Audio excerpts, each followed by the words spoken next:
അസ്സലാമലൈക്കും dear friends. ഇന്നത്തെ നമ്മുടെ റെസിപ്പി ഒരു വെറൈറ്റി പലഹാരമാണ്. നമ്മുടെ ഈ വീഡിയോ കണ്ടുകൊണ്ടിരിക്കുന്ന സമയത്ത് നിങ്ങൾക്ക് ഇഷ്ടപ്പെടുകയാണെങ്കിൽ ഒന്ന് ലൈക്ക് ചെയ്തേക്കണേ. അതുപോലെ തന്നെ നമ്മുടെ ഈ ചാനൽ ആദ്യമായിട്ട് കാണുന്നവരും ഇതുവരെയും സബ്സ്ക്രൈബ് ചെയ്യാത്തവരും പ്ലീസ് ഒന്ന് സബ്സ്ക്രൈബ് ചെയ്തേക്കണേ. ഞാനിടുന്ന വീഡിയോസ് ഉടനടി കിട്ടുന്നതിനായി സബ്സ്ക്രൈബ് ബട്ടന്റെ തൊട്ടടുത്ത് കാണുന്ന ബെല്ലൈക്കൺ കൂടി ക്ലിക്ക് ചെയ്തിട്ട് ഓൾ എന്ന ഓപ്ഷൻ എനേബിൾ ചെയ്യാനും മറക്കല്ലേ. ആദ്യം തന്നെ ഇതിനു വേണ്ടിയിട്ട് ചൂടായി കിടക്കുന്ന ഒരു പാനിലേക്ക് 1 ടേബിൾ സ്പൂൺ വെളിച്ചെണ്ണ ഒഴിച്ചു കൊടുക്കുക. വെളിച്ചെണ്ണയ്ക്ക് പകരം ഏത് എണ്ണ വേണമെങ്കിലും എടുക്കാവുന്നതാണ്. ഇനി ചൂടായി കിടക്കുന്ന എണ്ണയിലേക്ക് ഒരു 1/4 ടീസ്പൂൺ കടുക് ഇട്ട് കൊടുക്കുക. കടുക് ഒന്ന് പൊട്ടി വരട്ടെ. കടുകെല്ലാം ഒന്ന് പൊട്ടിയതിനു ശേഷം ഇതിലേക്ക് 1 ടീസ്പൂൺ ഉഴുന്ന് പരിപ്പും 1 ടീസ്പൂൺ തുവരപ്പരിപ്പും ഇട്ട് കൊടുക്കുക. തുവരപ്പരിപ്പിന് പകരം നിങ്ങൾക്ക് വേണമെന്നുണ്ടെങ്കിൽ കടലപ്പരിപ്പും ചേർത്ത് കൊടുക്കാവുന്നതാണ്. ഇനി ഇതൊന്ന് ഇളക്കി കൊടുക്കാം. ഇതിന്റെ നിറമൊക്കെ ചെറുതായിട്ടൊന്ന് മാറുന്നത് വരെ ഒന്ന് ഇളക്കി കൊടുക്കാം. ഇപ്പൊ ഇതിന്റെ നിറമൊക്കെ മാറി ഒരു ലൈറ്റ് ഗോൾഡൻ നിറം ആയിട്ടുണ്ട്. ഇനി ഇതിലേക്ക് നമ്മൾ ചേർത്ത് കൊടുക്കുന്നത് 1.5 കപ്പ് സേമിയാണ്.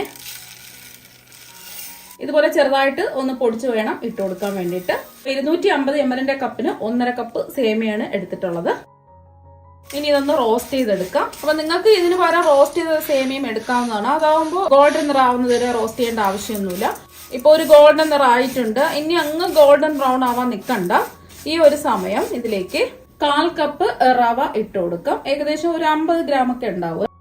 1 മിനിറ്റ് ഒന്ന് ഇതും കൂടി ഒന്ന് റോസ്റ്റ് ചെയ്തെടുക്കാം. റോസ്റ്റ് ചെയ്ത റവയാണെന്നുണ്ടെങ്കിലും റോസ്റ്റ് ചെയ്യാത്ത റവയാണെന്നുണ്ടെങ്കിലും ഒന്ന് ഇതുപോലെ ഒന്ന് റോസ്റ്റ് ചെയ്തെടുക്കാം.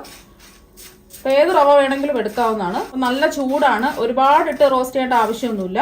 ജസ്റ്റ് 1 മിനിറ്റ് ഒക്കെ ഒന്ന് റോസ്റ്റ് ചെയ്തെടുത്താൽ മതിയാവും. ഫ്ലെയിം കുറച്ച് വെച്ച് കൊടുക്കാം. ഇപ്പൊ റവയും കൂടെ ചേർത്തതിന് ശേഷം 1 മിനിറ്റ് ഇതാ ഒന്ന് ഇളക്കി കൊടുത്തിട്ടുണ്ട്. ഇനി ഇത്രയും മതി. ഇനി നമുക്കിത് ഫ്ലെയിം ഓഫ് ആക്കാം. ഇനി ഇതിന്റെ ചൂടൊക്കെ ഒന്ന് മാറി കിട്ടുന്നതിന് വേണ്ടിയിട്ട് ഒരു ബൗളിലേക്ക് മാറ്റാം. ഇപ്പൊ ഞാൻ ഒരു ബൗളിലേക്ക് ഇതാ മാറ്റിയിട്ടുണ്ട്. ഇതിന്റെ ചൂടൊക്കെ ഒന്ന് മാറട്ടെ. ഇപ്പൊ ഇതിന്റെ ചൂടെല്ലാം ഇതാ ഒന്ന് മാറിയിട്ടുണ്ട്.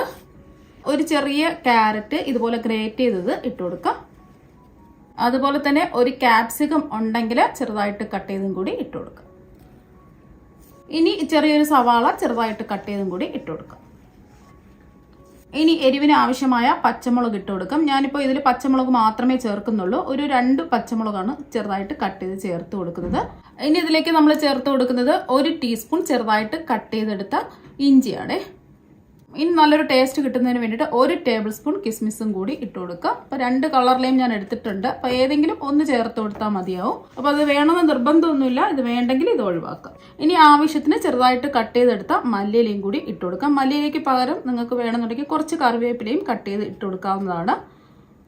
ഇനി ഇതിലേക്ക് ആവശ്യത്തിനുള്ള ഉപ്പിട്ട് കൊടുക്കാം. ഞാനിവിടെ 1/4 ടീസ്പൂൺ ഉപ്പാണ് ഇട്ട് കൊടുക്കുന്നത്. നോക്കിയിട്ട് വേണമെന്നുണ്ടെങ്കിൽ പിന്നീട് ഉപ്പ് ചേർത്ത് കൊടുത്താൽ മതി. ഇനി ഇതെല്ലാം കൂടിയിട്ട് ഒന്ന് മിക്സ് ചെയ്തെടുക്കാം.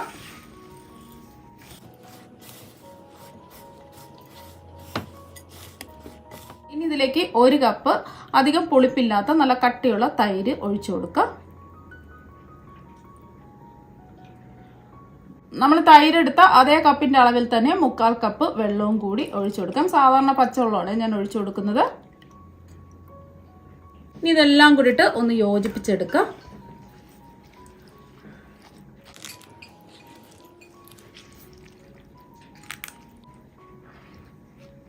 ഇനി സേമിയയും റവയും കുതിർന്ന് ഒന്ന് സോഫ്റ്റ് ആയി കിട്ടുന്നതിന് വേണ്ടിയിട്ട് കുറച്ച് സമയം ഒന്ന് മൂടി വെക്കാം.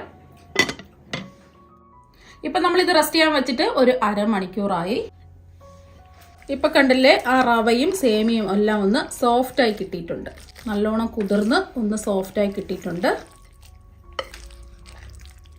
ഇതുപോലെ ഒരു കുഴഞ്ഞ രീതിക്ക് വേണം ഇരിക്കാൻ വേണ്ടിയിട്ട്. ഇപ്പൊ ഞാൻ ഉപ്പ് നോക്കിയപ്പോൾ കുറവായതുകൊണ്ട് ഒരു 1/4 ടീസ്പൂൺ ഉപ്പും കൂടെ അത് ചേർത്ത് കൊടുക്കുകയാണ്. അപ്പൊ ആദ്യം കുറച്ച് ഉപ്പിട്ട് കൊടുത്തതിന് ശേഷം നോക്കിയിട്ട് വേണമെന്നുണ്ടെങ്കിൽ ചേർത്ത് കൊടുത്താൽ മതി. ഇനി ഇതിലേക്ക് ഞാൻ ചേർത്ത് കൊടുക്കുന്നത് 1 ടീസ്പൂൺ നെയ്യാണ്. നെയ്യ് വേണമെന്നുണ്ടെങ്കിൽ ചേർത്ത് കൊടുത്താൽ മതി. നെയ്യ് ചേർത്ത് കൊടുക്കുമ്പോൾ ആ നെയ്യിന്റെ ഒരു പ്രത്യേക ടേസ്റ്റും ഫ്ലേവറും ഒക്കെ കാണുമല്ലോ.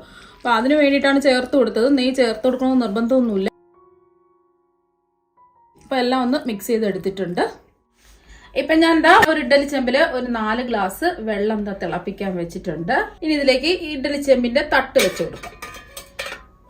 നിങ്ങൾക്ക് വേണമെന്നുണ്ടെങ്കിൽ ഇതിൽ കുറച്ച് എണ്ണ ഒന്ന് ബ്രഷ് ചെയ്ത് കൊടുക്കാം. ഞാനിപ്പോൾ എണ്ണ ഒന്ന് ബ്രഷ് ചെയ്ത് കൊടുക്കുന്നില്ല. അതിന് പകരമായിട്ട് ഞാൻ ഒരു വാഴയില റൗണ്ട് ആയിട്ട് കട്ട് ചെയ്ത് വെച്ച് കൊടുക്കുകയാണേ.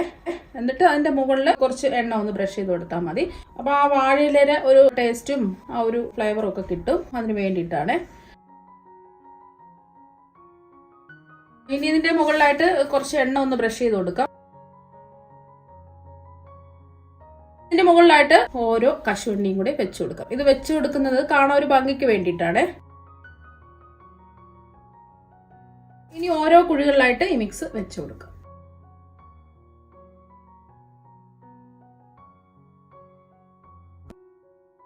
ഇനി ഇതൊന്ന് ലെവൽ ചെയ്ത് കൊടുക്കാം. ഇതുപോലെ ഒന്ന് സ്പൂൺ വെച്ച് ഒന്ന് ലെവൽ ചെയ്ത് കൊടുത്താൽ മതി. ഇനി നമുക്ക് മൂടി വെച്ച് ഇതൊന്ന് ആവിയേറ്റി വേവിച്ചെടുക്കാം. വേവിച്ചെടുക്കുമ്പോൾ മീഡിയം ഫ്ലെയിമിലിട്ടിട്ട് വേണം ഇത് ആവിയേറ്റി ഒന്ന് വേവിച്ചെടുക്കാൻ വേണ്ടിയിട്ട്.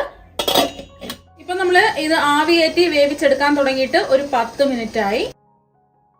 ഇതാ വെന്ത് കിട്ടിയിട്ടുണ്ട്. അപ്പൊ നല്ലൊരു മണമൊക്കെ വരുന്നുണ്ട്. ഇനി ഫ്ലെയിം ഓഫ് ആക്കിയിട്ട് ഇപ്പൊ എടുക്കരുത്, പൊടിഞ്ഞു പോകും. നല്ല സോഫ്റ്റ് ആണ്. ഇതൊന്ന് ചൂട് മാറിയതിന് ശേഷം ഒരു പാത്രത്തിലേക്ക് മാറ്റാം. ഇപ്പൊ നമ്മുടെ പലഹാരം എല്ലാം ഇവിടെ റെഡി ആയിട്ടുണ്ട്. ഇത് ചൂടൊക്കെ ചെറുതായിട്ടൊന്ന് മാറിയതിന് ശേഷം ഒരു പാത്രത്തിലേക്ക് ഇത് മാറ്റിയിട്ടുണ്ട്.